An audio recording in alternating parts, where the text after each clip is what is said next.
Nós vamos acalmar os corações, pensar no nosso Mestre Jesus, esse Mestre de amor que nos acolhe em todos os momentos e nossas dificuldades.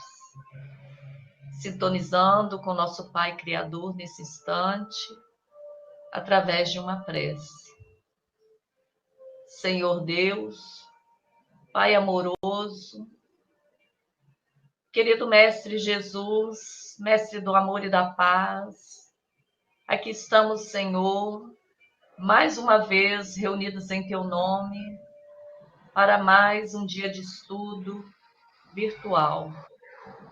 Nós te agradecemos, Senhor, essa oportunidade concedida a todos nós neste momento de pandemia, este recurso, Senhor, que nos dá a oportunidade de estudar, de compartilhar com os nossos amigos, com os nossos trabalhadores, que nos dá a oportunidade de sintonizar com a nossa casa espírita, com o nosso mentor Leon Denis e toda a espiritualidade amiga que congrega conosco. Ó querido Jesus, nós te rogamos nesse instante as tuas bênçãos de amor para todos nós, trabalhadores da comunidade espírita Leon Denis, por todos os frequentadores que estão ligados em pensamento em nossa casa e por todos aqueles que nesse instante rogam por ti. Querido Mestre Jesus, o teu grandioso amor abraça todos nós. Ampara-nos, Senhor, e fortifica-nos em tua fé. Esteja conosco em nossos corações, hoje, agora e sempre. Que assim seja. Que assim seja. Bom, mais uma vez, boa noite a todos. Hoje vamos terminar a última parte desse estudo, que fala acerca da nossa mentalidade. E nesse fecho de hoje, vamos tentar dar uma ênfase maior à questão da reforma íntima, né? Um dos conceitos mais utilizados dentro do Espiritismo, que nada mais é do que uma autotransformação, do que nada mais é do que um desenvolvimento interior, né? Um desenvolvimento da nossa compreensão, da nossa sensibilidade e do nosso amor. Nós falamos de mentalidade, mas entendendo que o espírito, ele é muito mais do que uma mentalidade. Ele é muito mais do que na condição de encarnado ou desencarnado, ele acha que ele é. Ele veio como uma semente divina, como um átomo divino, saído do seio do Criador, que é Deus, e ele vem se desenvolvendo ao longo de bilhões de anos, passando pelos demais reinos, mineral, vegetal, animal, até chegar ao reino humano. Na condição de Homo sapiens, há mais ou menos cerca de 150, 200 mil anos atrás, desenvolvemos a capacidade de autoconscientização, a capacidade de pensar e de ser nós mesmos, né? De compreender que somos algo muito mais além do que aquilo que pensamos ser, mas tudo aquilo que nós somos transborda de nós para o mundo, sem às vezes a nossa conscientização. E isso que transborda, num primeiro momento da história do ser humano, ele vem de uma ordem, isso que transborda vem de uma ordem instintiva, vem de uma ordem impulsiva, vem ligado às emoções no estado primitivo do nosso ser, que nós temos até hoje ainda resquícios que às vezes atrapalham o nosso desenvolvimento. Então nós vamos começar na noite de hoje com uma citação de Buda, Siddhartha Gautama. Certa vez, ele enunciou o seguinte: se você vê algo bom em mim, recorde-se de que não está em mim, mas sim em si. A gente pode parafrasear também dizendo o seguinte: se você vê algo ruim em mim, recorde-se que não está em mim, mas em si. Por quê?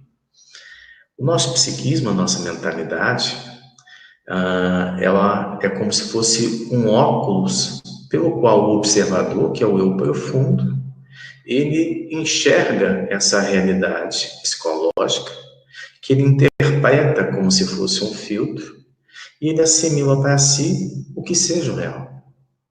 Então, todas as vezes que eu vejo algo bom numa pessoa, ou algo que não seja tão bom naquela pessoa, na verdade, eu estou enxergando uma parte de mim mesmo projetado no outro. Eu estou projetando os meus gostos e os meus desgostos, as minhas simpatias e as minhas antipatias. Então, todas as vezes que eu estou diante de alguém, a princípio, eu estou me relacionando com as minhas emoções. Se essas emoções são afins em relação àquela outra pessoa, há uma afinidade, há uma empatia. Se essas emoções são controversas, se elas não se afinizam, há uma antipatia. Por isso que determinados perfis, eles não se dão muito bem com outros perfis, porque há coisas que faltam ser despertas, há coisas que faltam ser aperfeiçoadas, a fim de que eu possa abraçar um dia toda a família humana como se fosse realmente a minha família espiritual. Até lá, vamos lidando com do nosso psiquismo, do nosso emocional, e as pessoas que nos cercam, as pessoas que perpassam a nossa vida, elas também fazem parte desse despertar. Tanto aquelas pessoas que eu amo, como aquelas pessoas que de repente eu não quero tão bem, mas todas elas são expedientes de Deus, são expedientes da vida, nos convidando a conhecer o que nós somos a partir dos comportamentos do outro e também a partir dos nossos comportamentos. Então, a autorreeducação dos sentimentos perpassa a família, os grupos sociais e a sociedade. A família, eu gosto de afirmar, são os nossos próximos mais próximos, não que o mundo não seja.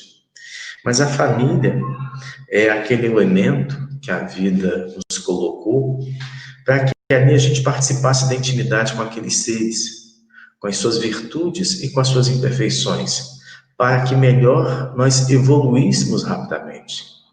Se a gente for pensar, a família, independente dessa família ser amorosa ou ainda não, é um expediente divino. Entre bilhões de pessoas, a providência divina nos localizou naquela família que nós nos desenvolvemos, com aqueles pais que nos ajudaram a formar o nosso corpo biológico da atual existência. Então, entre bilhões de pessoas, esses indivíduos é o que a providência divina vê com uma melhor propensão ao nosso desenvolvimento. Independente das questiúnculas que nós temos com os pais, com os irmãos, com parentela, independente dos nossos sofrimentos, das mágoas que carregamos, ou dos amores, né? Essa família, que foi a nossa família de origem, a nossa família formacional, foi um expediente da providência divina para que dessemos mais um passo na cena de luz. Mesmo que não venhamos concordar com os nossos genitores, mesmo que nos sintamos às vezes injustiçados pela vida, nós devemos a essas pessoas e muito. E nós vamos entender isso à medida que nós venhamos a amar mais, à medida que nós venhamos a nos conhecer mais. Um segundo momento é o grupo social que nós nascemos, né? Cada um de nós, durante muitos anos, viveu socioeconomicamente um determinado poder aquisitivo a partir dessa família, e logo vivemos com grupos sociais também, às vezes, mais afim ao nosso poder aquisitivo. Então, esses grupos também, eles são muito importantes, eles também têm muito a nos ensinar. De repente, a partir deles aprendemos mais humildade, o que fazer e o que não fazer. E, enfim, a sociedade que nós nascemos, essa sociedade tanto pode ser regional como nacional. Mas o fato é, por exemplo, nós que nascemos aqui no Brasil, nós também, por misericórdia e por amor divino, fomos localizados a nascer nessa pátria como uma bênção, para que melhor nós pudéssemos compreender e evoluir aquilo que nós necessitamos. Então, quando nós olhamos, por exemplo, famílias mais felizes e comparamos com as nossas famílias de origem, ou quando nós almejamos um país e desdenhamos do nosso, na verdade, sem perceber, nós estamos indo contra a sabedoria divina. Nós estamos dizendo que Deus, que o Cristo, que os imortais, eles não foram sensatos o suficiente para perceber a nossa necessidade, que seria de um país mais desenvolvido, de uma família mais amorosa, de um poder aquisitivo melhor. Bom, partindo do princípio que não há injustiça diante da providência divina, que tudo é perfeito o que acontece na divindade, e que nós estamos no lugar certo com as pessoas certas, no sentido desse nascimento, dessa formação, vamos colocar assim. Na verdade, a providência divina acertou em muito conosco. Só que o nosso olhar psicológico, temporal, limitante, não nos deixa perceber isso. Os sofrimentos que nós vivemos, ou ainda estamos vivenciando, eles também fazem parte de um expediente da vida para a nossa autotransformação, para a nossa compreensão. Não é que sofrer evolui, mas às vezes diante de uma experiência que se repete, que acaba se transformando num sofrimento, eu preciso aprender a utilizar a inteligência para compreender o que eu estou deixando de aprender, o que eu estou deixando de evoluir, o que eu preciso saber mais a respeito daquilo que acontece comigo. Então, cada pessoa é fonte de aprendizado devido a isso. A convivência nos mostra o que precisamos aperfeiçoar em nós. É assim que, diante de pessoas que testam nossa paciência, a lei de evolução nos impele ao exercício da paciência. Se eu peço paciência a Deus, Deus, a providência divina, vai me colocar pessoas, experiências para exercitar minha paciência. Então, às vezes, eu vou ter pessoas um pouquinho mais difíceis, um pouquinho mais com menos entendimento, um pouquinho mais melindradas, para que eu possa exercitar essa paciência e, ao mesmo tempo, eu possa desenvolver mais adiante uma compreensão. Diante da ignorância virulenta de nosso semelhante, ou seja, agressiva, somos compelidos a dar a outra face, a exercer compreensão, a perdoar, a ter compaixão. Eu penso que nenhum de nós ainda atingiu o estado de espírito puro. Então, todos nós temos um passado, como uma criança e um adolescente também tem, a poder retificar, em forma de aprendermos a fazer o correto. Então, se um dia formos ingratos a muitos corações que hoje patrocinam o nosso desenvolvimento espiritual, mais do que justo revivermos o outro lado da moeda, passar por algumas experiências para testar nossa capacidade de resiliência, de compreensão, para poder também aprender a perdoar, porque o amor no nosso nível evolutivo, se ele não tiver perdão, ele morre.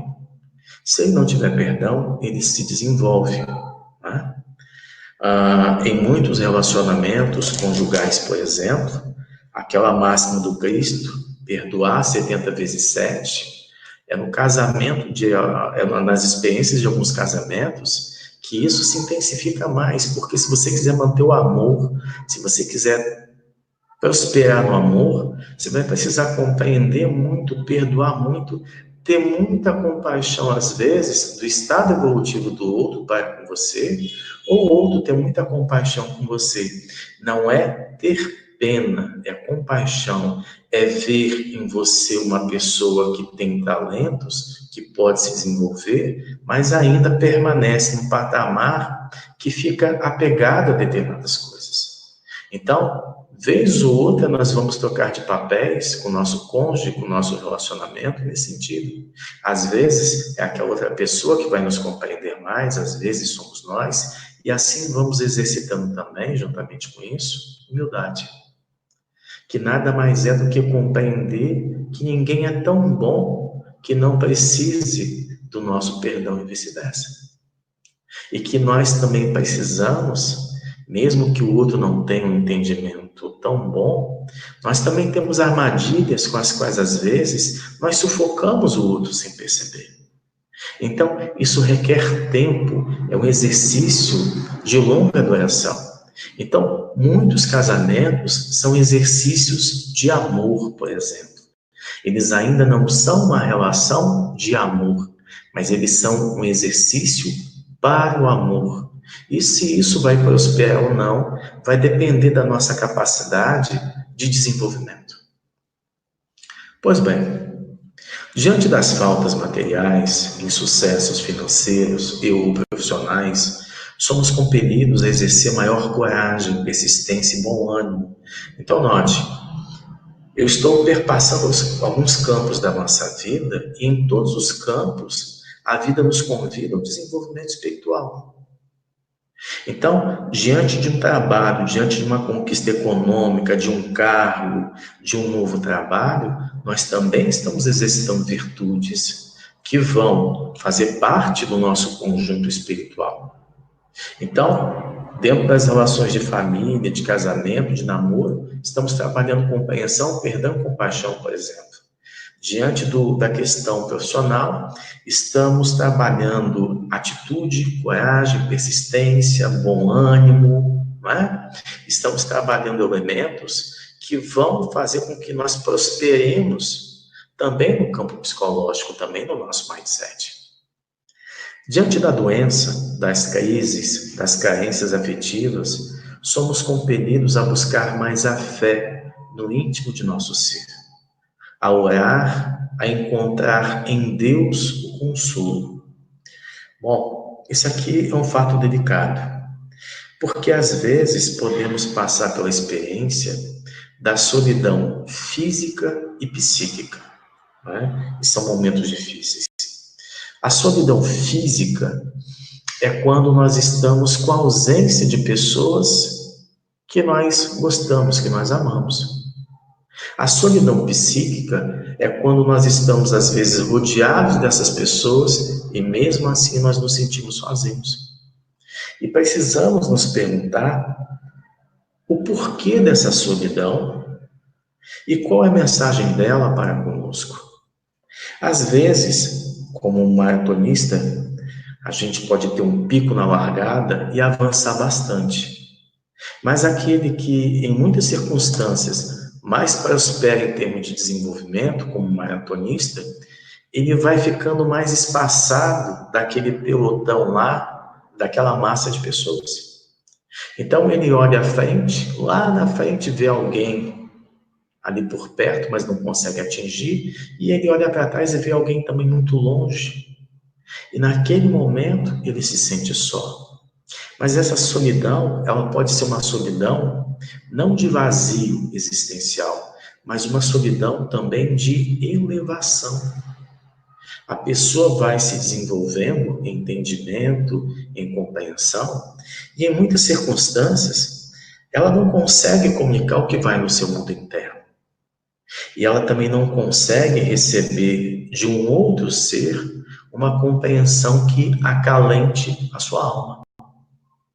Então, é nesses momentos, se essa pessoa tiver esse discernimento, que ela pode buscar na oração, né, nessa elevação da consciência pela prece, uma maior fé em Deus, porque nesse momento nós entramos em contato uns altiplanos da vida, e podemos receber do nosso anjo da guarda, que é sempre o Espírito Superior, que podemos receber de corações amigos, que enquanto personalidade nem temos ciências que existem, não é? Podemos receber um consolo que nós nem imaginamos. Quantas vezes no momento de sofrimento, por exemplo, nós fazemos uma prece e essa prece balsamiza a nossa alma, ela nos dá consolo, esperança, bom ânimo. Naquele momento, em muitas circunstâncias, nós até nos emocionamos chorando, mas não é um choro de tristeza, é um choro de sensibilidade, é um choro de quem está encontrando um conforto espiritual, mesmo sem perceber com seus olhos físicos. Então, nessa intimização emocional, nós vamos desvelando uma relação mais profunda com o espiritual, com Deus em nós, pela via da prece. Dando continuidade. Assim, toda experiência é um chamamento divino à autotransformação. Nenhuma coisa acontece, como diz o Cristo, nenhuma árvore, nenhuma folha de uma árvore cai sem que essa seja a vontade do Pai. Da mesma forma, toda experiência pela qual nós passamos, toda pessoa que está presente na nossa vida, que perpassa a nossa caminhada, tem a ver com aprendizado. E esse aprendizado visa a nossa autotransformação. Aqui é alguém para testar nossa paciência, ali para testar nossa compaixão. Da outra parte é para poder ajudar a trabalhar nossa sensibilidade. Como Cristo não deseja o nosso sofrimento, Ele colocou na prática do bem esse exercício dessa experiência, porque é um exercício que o indivíduo vai sofrer menos e ele vai conseguir gozar de uma beatitude emocional, de uma dulcificação dos sentimentos, como eu falei no último estudo, que ele não consegue encontrar no mundo, mas ele consegue encontrar nele. E à medida que ele vai vivendo essa intra-realidade, ele aos poucos vai começando a transportar isso para os seus comportamentos, né? E, além dos comportamentos, pela vibração que ele emite, porque somos aquilo que pensamos e sentimos. Então, vibramos, mesmo sem perceber, a nossa mentalidade aonde estivermos. Então, à medida que esse trabalho de autotransformação vai acontecendo, as nossas vibrações mais cândidas, mais amorosas, elas também vão tocando o psiquismo do nosso semelhante.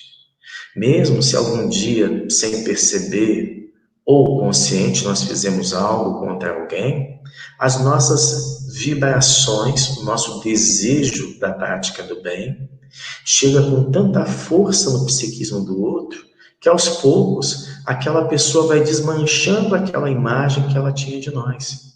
Isso acontece, por exemplo, muito em reunião mediúnica, né?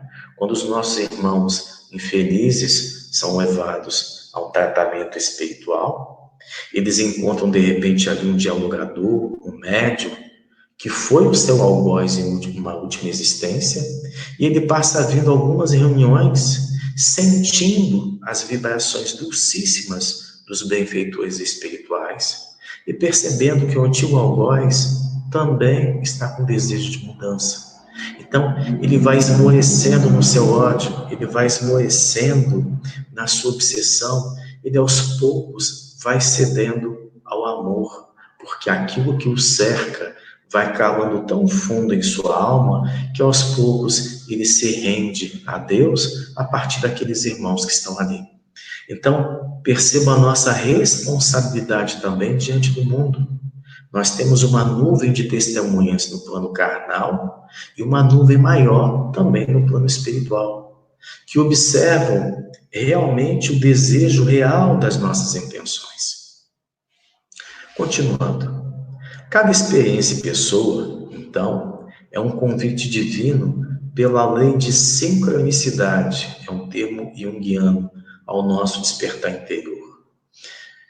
É o mesmo que eu falar da lei de atração, é o mesmo que eu falar a respeito da lei de ação e reação. À medida que eu vibro o que eu sou, eu estou atraindo, né, nessa rede micelial, que é o consciente e inconsciente coletivo, pessoas, experiências. A partir daquilo que eu sou, mesmo não percebendo, aquilo que eu vibro está em sintonia com algumas pessoas e algumas experiências que talvez sejam até desconhecidas, mas naquele dia vão perpassar minha vida. De repente, eu vou tomar uma fechada de um carro. De repente, alguém pode bater no meu carro. De repente, eu posso perder a entrevista de emprego. De repente, eu perco uma oportunidade muito almejada. Ou, de repente, também naquele dia, tudo dá certo. Porque estamos em sincronia com uma ordem maior, e à medida que eu vibro nessa ordem maior, eu vou atrair experiências A ou experiências B. Logo, cada pessoa e experiência são expedientes da vida para a nossa autotransformação, como eu disse há pouco.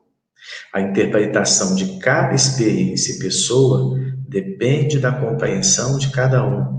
E esse é um item muito importante. Depois desse texto, eu vou explicar por quê. Xícara de café. Isso está na nossa apostila. Tu vais andando com a tua xícara de café. E de repente, alguém te empurra, fazendo com que tu derrames café por todo lado. Por que tu derramaste o café? Porque alguém me empurrou. Resposta errada. Derramaste o café porque tu tinhas café na caneca. Se tu tivesse chá, tu terias derramado chá. O que tu tiveres na xícara é o que vai se derramar. Portanto, quando a vida te sacode, o que tiveres dentro de ti, tu vais derramar. Tu podes ir pela vida fingindo que a tua caneca é cheia de virtudes. Mas, quando a vida te empurrar, tu vais derramar o que na verdade existir no teu interior. Sempre sai a verdade à luz. Então, terás que perguntar a si mesmo: o que há na minha caneca? Quando a vida ficar difícil, o que vou derramar? Alegria, agradecimento, paz, bondade, humildade, ou raiva, amargura, palavras ou reações duras? Tu escolhes. Agora, trabalha em encher a tua caneca com gratidão, perdão, alegria, palavras positivas e amáveis, generosidade e amor para com os outros. O que estiver na tua caneca, tu és o responsável. E olha que a vida sacode. Às vezes, sacode forte. Sacode mais vezes do que podemos imaginar. Pois bem, vamos falar um pouquinho dos nossos comportamentos e dos comportamentos dos nossos semelhantes. Os comportamentos que nós exalamos no dia a dia comum, eles também somos nós, mas não na sua totalidade, porque dependendo do momento, podemos ativar alguns estados de consciência, alguns estados emocionais, que não fazem parte do nosso cotidiano, da nossa consciência comum. São aqueles momentos onde, de repente, conforme diz o texto, sentimos raiva, sentimos mágoa, mas justamente nesses momentos, a vida está nos auxiliando a enxergar o que há mais profundamente no nosso ser. Então, às vezes, nesses momentos, em vez de perguntar o que eu tenho que aprender com isso, em vez de perguntar que lição a vida quer me dar nesse momento, quase sempre o sujeito ele é reativo. Ele não vê a experiência como aprendizado, ele não vê a experiência como algo que ele necessita compreender. Ele vê algo feito contra ele. Porque a reatividade, a impulsividade e o pouco conhecimento de si faz com que eu enxergue aquele que aparentemente foi o meu agressor como responsável pela minha dor. E às vezes o outro nem teve essa intenção. O fato é que naquele momento, pela lei de sincronicidade, pela lei de harmonia, de ação e reação, eu me uni àquela pessoa inconscientemente para poder enxergar algo que pertence a mim. Então, tudo aquilo que eu sinto naquele momento com aquela pessoa não é o outro, sou eu que estou sentindo. Se sou eu que estou sentindo, aquilo pertence a mim, não ao outro. Então, se eu digo, tal pessoa me magoou, tal pessoa me bagunçou, de um ponto de vista psicológico, eu estou incorreto. Porque ninguém tem o poder de me magoar se eu estiver bem. Ninguém tem o poder de me ofender se eu estiver bem. Se eu me sinto magoado, se eu me sinto ofendido, é porque lá no fundo eu sou uma pessoa magoável, eu sou uma pessoa ofensível. Significa que eu tenho vulnerabilidades, suscetibilidades, que é como uma chaga que fica aberta, é como um calo no dedo com uma unha encravada. Em algum momento, se alguém esbarrar, vai doer. Mas por que está doendo? Porque a pessoa esbarrou? Não, é porque ali tem uma vulnerabilidade. Ali tem uma coisa que eu ainda não dou conta, que dói em mim, e que alguém, em algum momento, sem querer, vai tocar. Então, nós precisamos assumir a responsabilidade de desenvolver essa consciência para não cair num processo de vitimização. Conforme eu citei num dos nossos estudos, né? Eu citei o filósofo Jean-Paul Sartre, que ele tem uma citação que ele diz assim: o inferno são os outros, ou seja, tudo que vem do outro é que me machuca, eu nunca machuco ninguém. Quando na verdade não é assim. Aquilo que nós somos, até mesmo as nossas partes vulneráveis ou mais sensíveis, também irão tocar negativamente os nossos irmãos de caminhada. Então, todos nós, não existe uma única pessoa que possa dizer que nunca errou nessa existência, que nunca machucou ninguém, que é pura de espírito, porque a própria evolução conta com o contraste do erro para que possa haver sabedoria. O sábio de hoje foi ignorante de ontem. O iluminado de hoje foi aquele espírito que estava nas trevas de ontem. Então, precisamos também errar, e nesse sentido, errar não é repetição dos mesmos erros, né? Mas são erros diferentes, erros de quem está aprendendo, para que a gente possa, aos poucos, ajustar a nossa consciência, a receptividade, a vigilância, a estar presentificados, para entender o que está acontecendo no momento presente. E o fato é que todas as vezes que eu imagino que alguém me machuca nesse sentido, é porque eu estou no processo de vitimização, sem perceber. Então, Denis, ele vai nos dizer o seguinte: o pensamento é criador. Não atua somente ao redor de nós, influenciando nossos semelhantes para o bem ou para o mal. O pensamento age, sobretudo, em nós. Gera nossas palavras, nossas ações, e com ele construímos a cada dia o edifício grandioso ou miserável de nossa vida, presente e futura. Modelamos nossa alma e seu envoltório com os nossos pensamentos. Estes produzem formas, imagens, que se imprimem na matéria sutil de que o corpo fluídico é formado. Assim, pouco a pouco, nosso ser se povoa de formas frívolas ou austeras, graciosas ou terríveis, grosseiras ou sublimes. A alma se enobrece, se adorna de beleza ou cria uma atmosfera de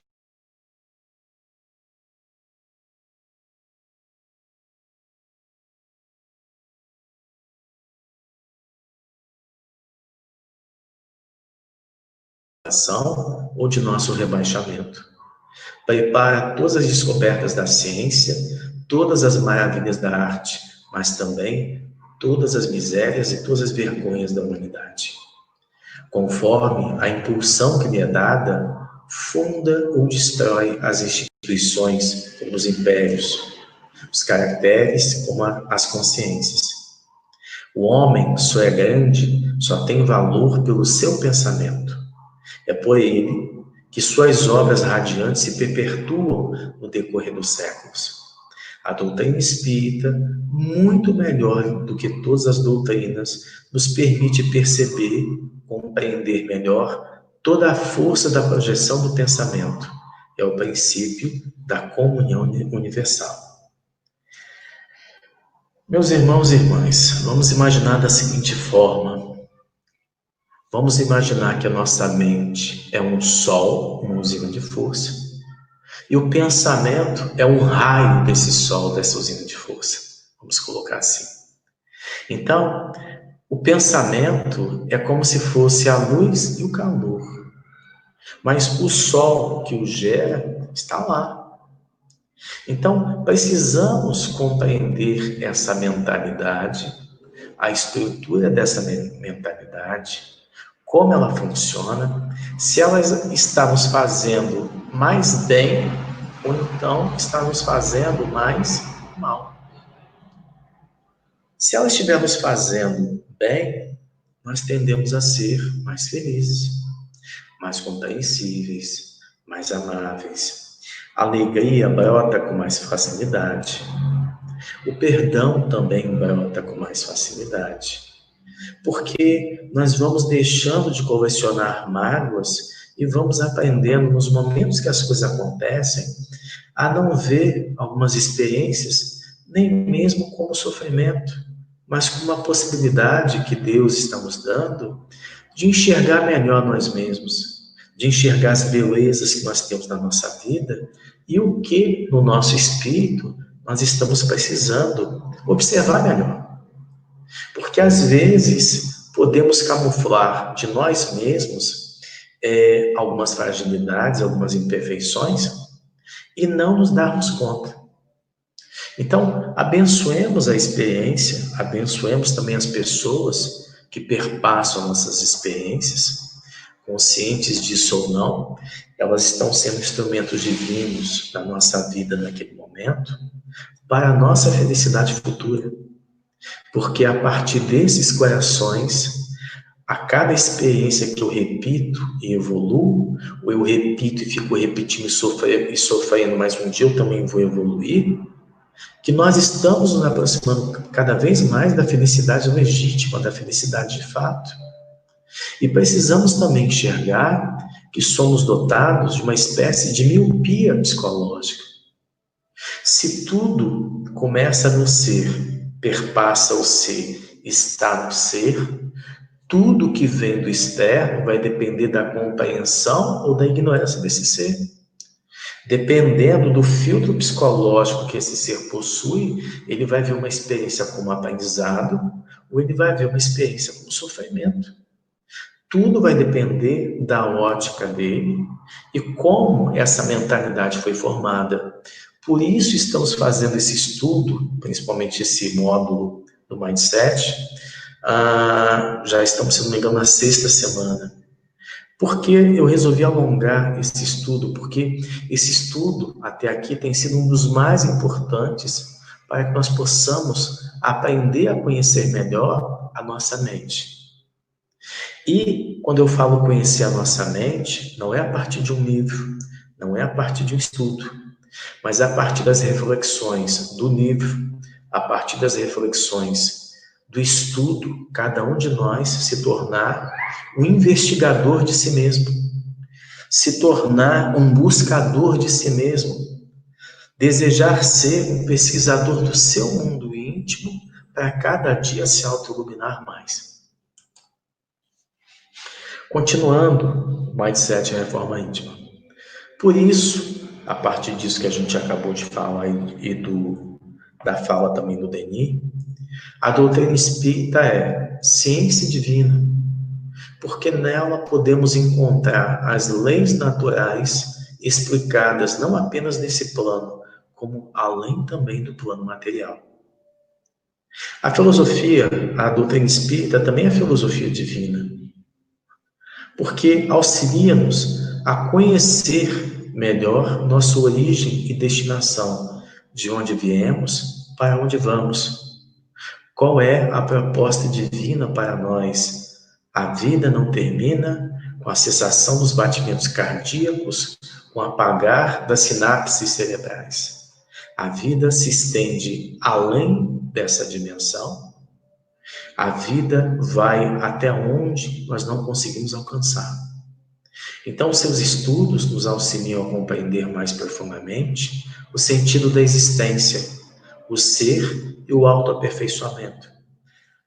Conforme eu já disse, vamos fazer uma analogia de novo, pensando numa semente de uma árvore.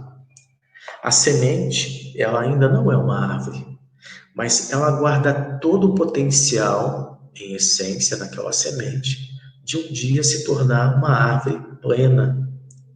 Logo, ela necessita se aperfeiçoar.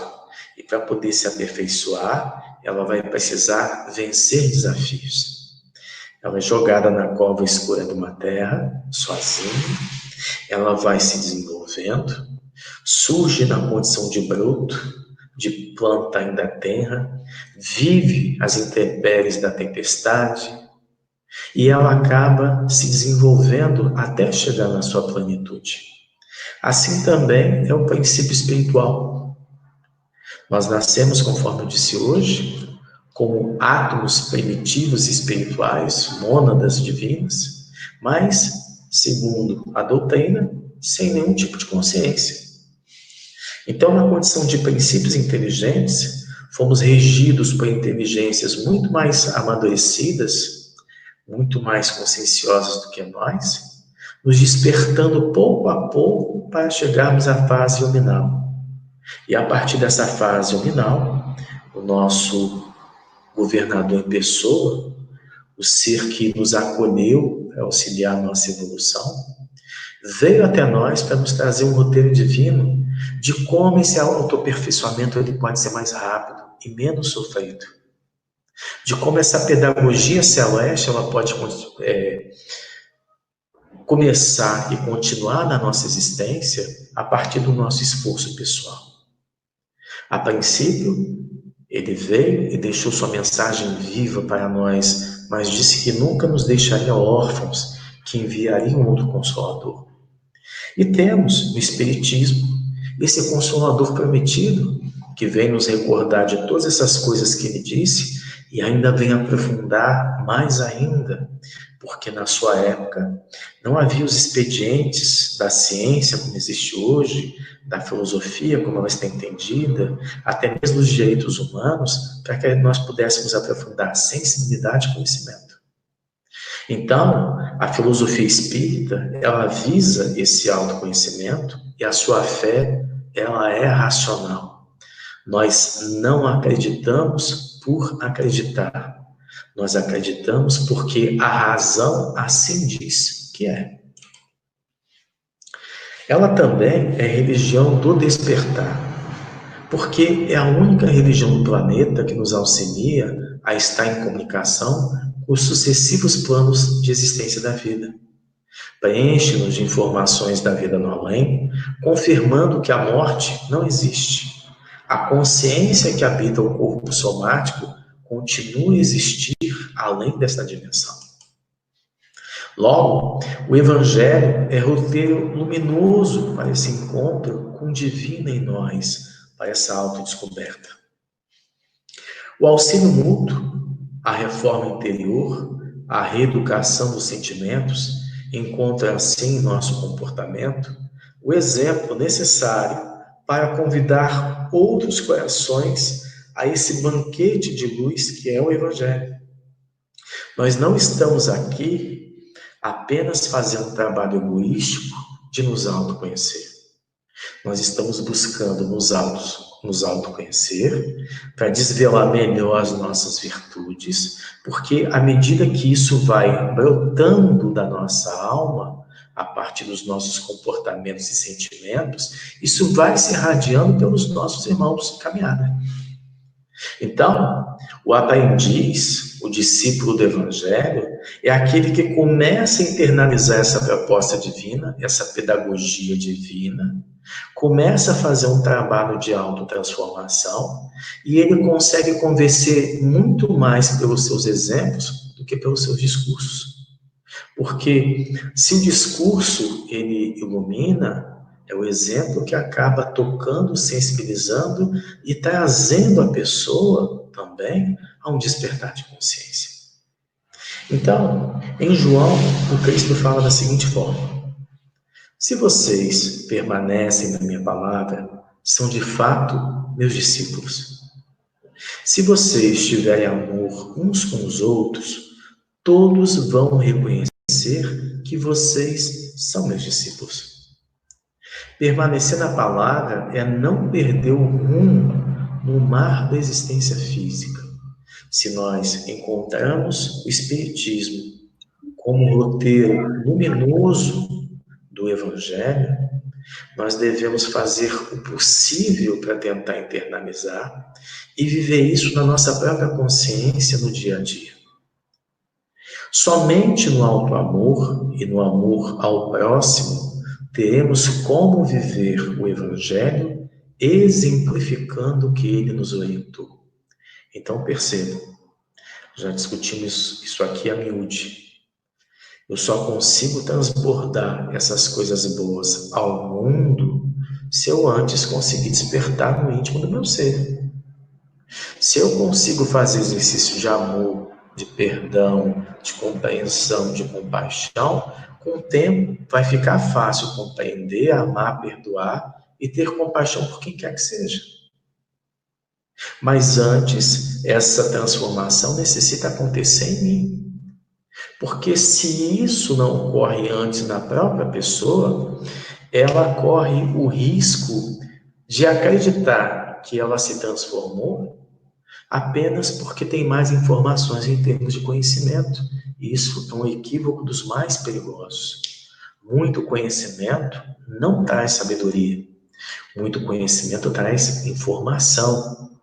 Abarrota a capacidade intelectiva de pensar, talvez de elucubrar teorias, mas isso ainda não significa autotransformação. Autotransformação é quando eu consigo transportar para os meus sentimentos, para o meu comportamento, aquilo que eu digo que eu estou aprendendo. Então, tomemos cuidado, porque a inteligência intelectual, apesar de ser muito importante nas nossas vidas, ela não pode tomar o lugar da nossa inteligência emocional. A humanidade se desenvolveu muito em inteligência intelectual, mas olhem quantas guerras nós nos envolvemos até aqui. O Cristo, ele veio nos auxiliar, acima de tudo, também a desenvolver a nossa inteligência emocional, que é a nossa capacidade de compreender afetivamente. E compreender afetivamente significa ceder ao amor. Logo, quando o mindset de crescimento ou reforma interior for nossa busca genuína, o autoconhecimento vicejará como meta para o encontro sublime do filho com o pai no interior de si mesmo. Nesse momento, eu recordo as palavras de Jesus, quando ele afirmava para a gente em muitas situações: o reino de Deus está dentro de vós, e é ali que deve ser buscado. E essa busca, meus caros, entenda, não é uma busca apenas intelectual, é uma busca, acima de tudo, sentimental, é uma busca com sensibilidade. Se eu não desenvolver essa sensibilidade, muitas experiências vão transpassar a existência sem que nós consigamos aprender. As experiências vão se repetindo ao longo dos anos porque eu não consegui entender o que a vida quer de mim naquele ponto, daquela forma.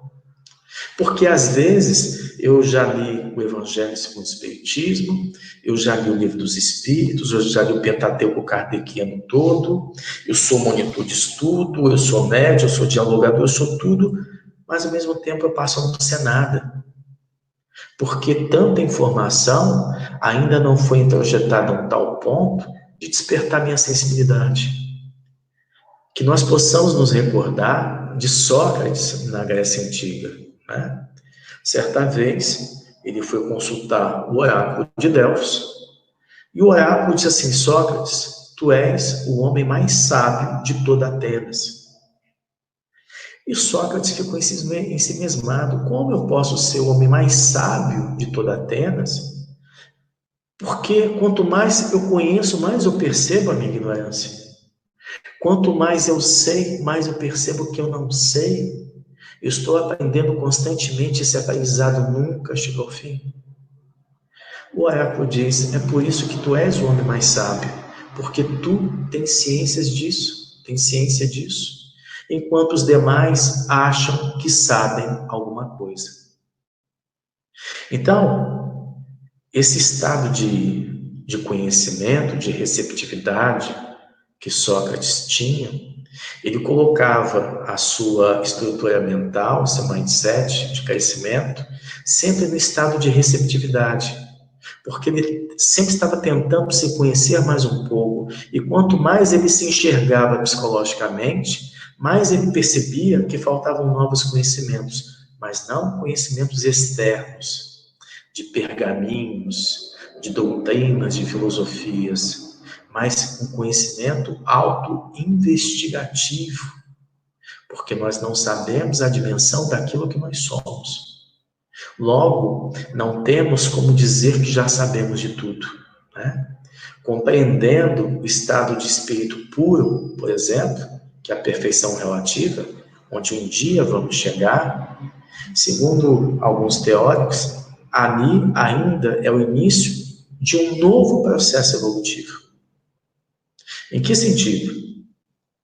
Se pensarmos que Jesus é o governante do nosso planeta, e pensarmos que, de repente, o nosso sistema solar também tem um Cristo, que a nossa galáxia tem um Cristo galáctico, que esse universo que nós vivemos também pode ter um outro Cristo universal, onde é que essa evolução termina? Nós não sabemos. E conforme bem diz no Livro dos Espíritos, a evolução é infinita, logo sempre vamos aprender alguma coisa nova. E com essa fala, meus irmãos e minhas irmãs, eu termino o estudo de hoje.